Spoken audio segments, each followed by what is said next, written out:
sa atong Operation Tabang. Ang atong pagtabang sa long journey sa pamilya ni Tatay Robert aron mapaoperahan sa pandungog ang duwa ni ini ka mga anak. Ato ning tan-awo. Sa atong Operation Tabang, atong gibisita ang temporaryong puyanan sa pamilya ni Roberto Gerardo Alba na tubong kapis. Ako po si Roberto Gerardo Alba, taga Rojas City, Capiz, 41 years old, business owner po, married po kay Maria Luisa Alba at meron po kaming 3 anak.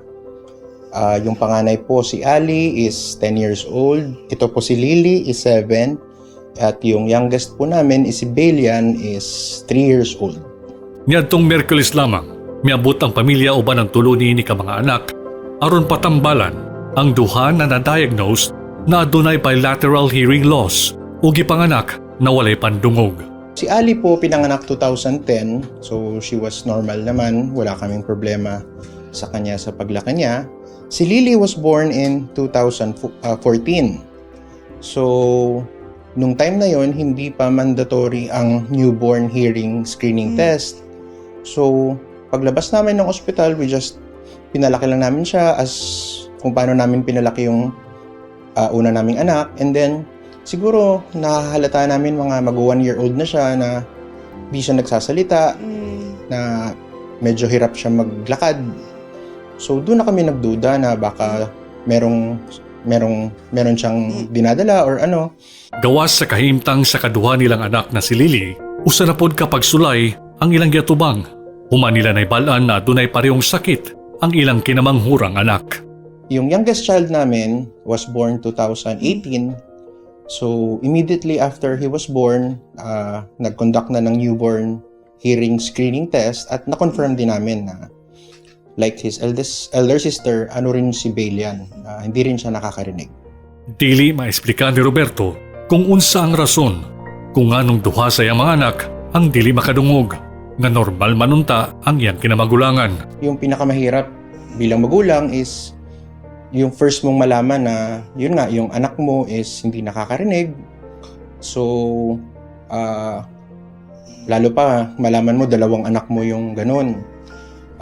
We try to treat our children as normal as possible. Sa kanila kasi, dahil hindi sila nakakarinig, more or less actions nila yung babantayan mo. So dapat maging familiar ka sa anak mo kung naiihi siya, nagugutom, or masakit yung katawan. Tungod sa iyo na-discovery ang kondisyon ni Albert, napasulod kini sa programa sa kagamanan, ilalom sa National Cochlear Implant Program. Samtang si Lily, nagkinahanglan og dakong kantidad sa pagpatambal. Si Belian po, sa awa ng Diyos, ay napasok po sa National Cochlear Implant Program ng government natin. So, more or less, halos sasagutin ng gobyerno yung devices sa kanya, yung operation. Si Lily kasi was overage na for the program. So, simula pa namang nalaman namin na may problema siya sa pandinig, nag-strive na kami na makapag-ipon, makapag-fundraising. So, apart from, sa kinikita po namin sa hanap buhay, nasisave namin, sa awa ng Diyos, marami naman pong kind hearts na tumutulong po sa amin to come up with what we need for them. Unfortunately po, as much as gugustuhin mo na 2 tenga po yung mapapag-implanta namin, we can only afford 1 each for each child. Bisan sa pagpailalom sa operasyon ni Albert, ug ang naka-schedule na operasyon ni Lily sa umaabot na Setyembre, matod kang Roberto, unang lakang pa lamang kini, tungod daghan pa silang agian. Lakip ang dakong kantidad sa hearing device, nangakay ng lanon, dili lamang sa usa, kundili 4 ka buok para sa 2 ka mga bata. Yung pinapa-prepare po sa amin is around, more or less siguro mga 275-300 for the hospital. The device itself is around 850 to 1.4 million siguro, depending on the model of the device. Oo. So, the implant itself is the same. Yung nag-iiba po is the processor, as they call it. Ito po yun. So, ito po yung sinasabit sa tenga. Tapos ito po yung nakakabit sa ano. If you see most cochlear implanted kids, meron dito yan. After po ng surgery nila, after switch on, may therapy po kami, may mapping. And if all turns fine, magsa-start na naman po kami ng second phase po na iipon na naman kami para kabilang tenga naman nila yung malagyan ng implant. Yes lang ga. Tungod sa kadako na gastuson sa operasyon, ug uban pang kinahanglanon, giduol sa Bisaya gyud sa dawatan ni Senator Bongo ang ilang sitwasyon. Dindayon pod niining gitubag. It has been more than, like, if there is a word more than excellent po, yun na po yun. Kasi matagal na po akong kumakatok sa, I think more than 2 or 3 years na akong kung ano po email ng mga senador, nagpapadala po ako doon, kung ano po yung normal channels po, kasi wala naman po kaming kilala. Pero dito po, with the assistance po of Sec Martin sa office po, I think within 24 hours po ng pag-send ko ng sulat po kay Senator Bong, nag-reply po kaagad yung staff niya. And sabi, hiningan lang kami ng requirements, which matagal na rin namin nakompleto kasi in preparation nga po for this. And sobrang happy po kami na ilang araw lang nag-message na sila, "Sir, you can check your email. Yung assistance po na hinihingi ninyo is available na po." So sobrang laking pasalamat po namin kay Sec Martin tsaka kay Senator Bongo for the help po, na kahit hindi nila kami personally kilala, hindi nyo kami personally kilala, tumulong po talaga kayo for a very noble cause po na para sa mga anak namin.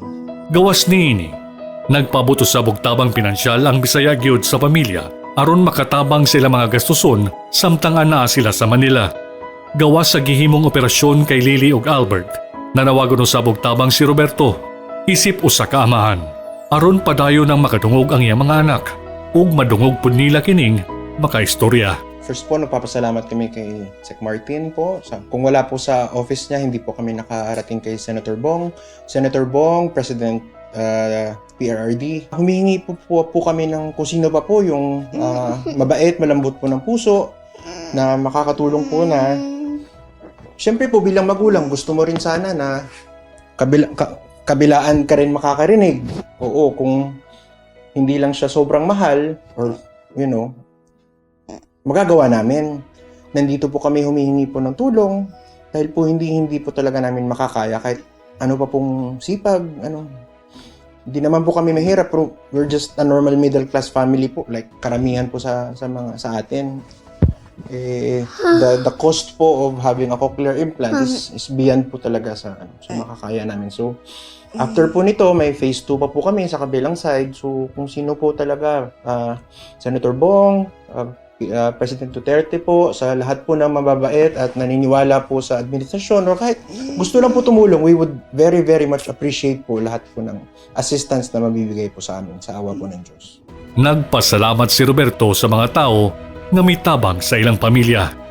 Madamo gid nga salamat halin sa amon kasing-kasing gid, akon kuya kag ako, amon pamilya, gapasalamat gid sa Bisaya gyud, Sec Martin, Senator Bongo, President Duterte. Madamo gid nga salamat sa inyo bulig sa amon, kabay pa nga madamo pa gid kamo iban nga mga tawo nga mabuligan kag padayonon gid ang paggabay sa inyo sang Ginoo. Madamo gid nga salamat.